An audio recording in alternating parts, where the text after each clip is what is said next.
Ceux qui nous adossent, on va dire, une couleur politique, ce sont peut-être forcément ceux qui ont ce problème avec l'autorité. Parce que peut-être que le parti politique qui est au pouvoir ne leur convient pas, donc du coup forcément ils vont dire que c'est à la botte des politiques. Mais le policier en lui-même, le policier de lambda, n'a que faire de cela.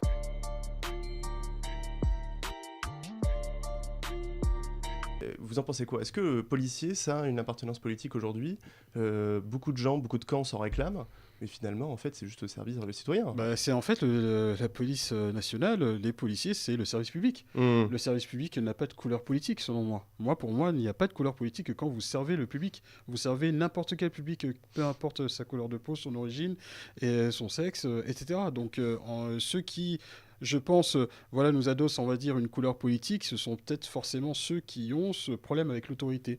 Parce que peut-être que le parti politique qui est au pouvoir ne leur convient pas, donc du coup, forcément, ils vont dire que c'est à la botte des politiques. Mais le policier en lui-même, le policier de lambda, le gardien de la paix lambda, n'a que faire de cela.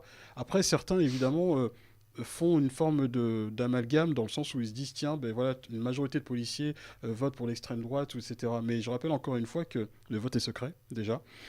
Il n'y a pas une politique, on va dire, policière qui va dans le sens, on va dire, voilà, de se diriger vers une même population. On peut très bien l'expliquer, mais après, essayer de faire croire que justement que les policiers, voilà, sont, on va dire, encartés politiquement, je trouve effectivement que c'est à la fois malhonnête.